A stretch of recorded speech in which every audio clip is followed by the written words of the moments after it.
In April of 2023, police in Robinson, Texas came across a gruesome scene.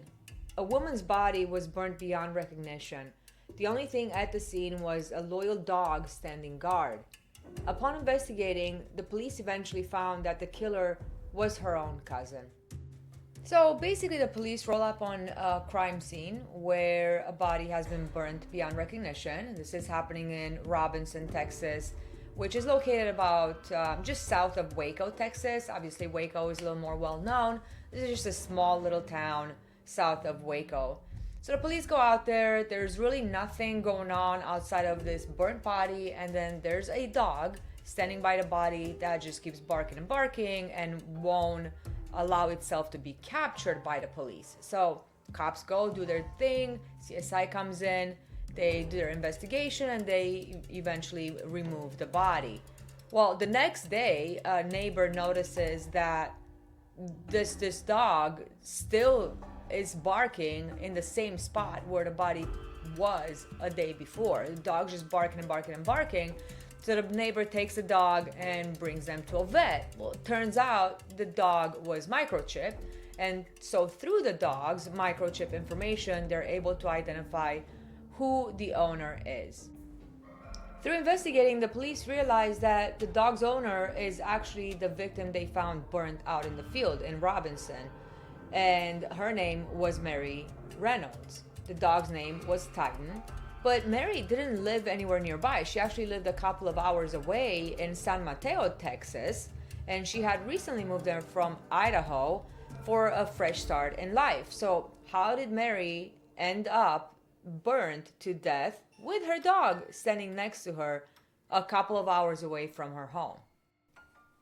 So let's rewind about a month. A month before her body was found, Mandy's cousin, Derek Dagnault, I don't know how to pronounce this name. I'm going to go with Dagnault. He was a 9-time felon, convicted felon, and he just so happened to be out of jail at that point in time. And he asks Mandy, hey, can I come live with you? So it's family. She says, okay, sure, no problem. So they've been living together for about a month now before this whole crime scene is found.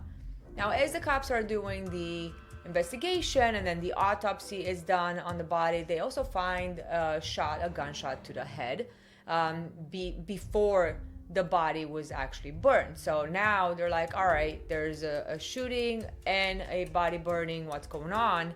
And because the dog was microchipped, they were able to find Mandy's home address information. So of course, what do you do if you're a cop? You have this info, you're gonna go check out the address. So they go to her house a couple hours away in San Mateo, Texas. And when they get there, the place is completely empty. All her personal belongings are gone. I mean, the place is just like spotless, basically. And the neighbors say, hey, yeah, there was this dude, Derek, that was living with her cousin. We haven't seen him in a while. Oh, and by the way, her car's also missing. So we now have a completely empty apartment. We have no personal effects. The cousin that was living with our victim is gone, and so is her vehicle. So automatically, he moves up to the top of the suspect list because he's now the last person to have seen her alive. So police now issue an alert for Mandy's vehicle. They're pretty sure that this dude Derek is driving it. And they also start pulling surveillance footage from stores nearby. And lo and behold, what do they find? They find Derek driving Mandy's car with the dog Titan clearly visible in the vehicle, and he's shopping at Walmart. What is he shopping for? What could he be shopping for at Walmart? Well, he bought a large plastic bin, which is what the burning body was found burnt in. He's buying a shovel, and he's buying a gas can. And obviously, all of this, the timeline was showing that all of this was being purchased before the crime was committed. So the alert for the vehicle that had been issued earlier by the police gets a hit, and it gets a hit from Wichita, Kansas police that, hey, we spotted the vehicle and it's been driven by none other than our buddy Derek.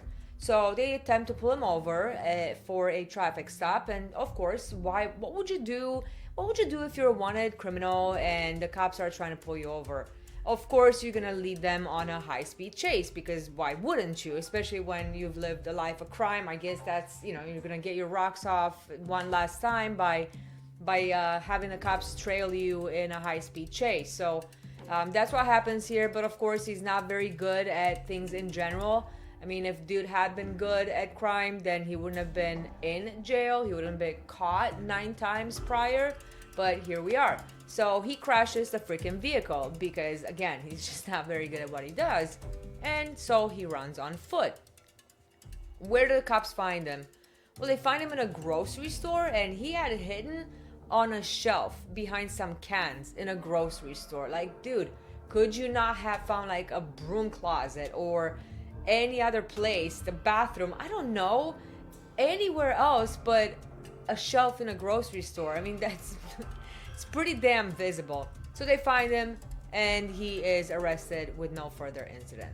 So now that the cops have the vehicle, Mandy's vehicle, of course, they go and search it. And what do they find? They find a handgun, and later on they match the bullet to the bullet found in Mandy's body. They find gas cans, and they also find just burned material remnants. So this dude obviously was not very good at crime. Also, his DNA is all over the place. So they're able to match it, and it's pretty much a closed case at this point. So basically, because of a dog's loyalty, justice was served. It doesn't bring Mandy back, unfortunately. Just young woman, her whole life was ahead of her. She had moved with her pup for a new life. And because of that dog, the case was actually solved, which is just incredible. It just goes to show us how incredible dogs are and how loyal they are, much more than humans, obviously. So yeah, that's the story. Please consider liking and subscribing, and I will see you all soon.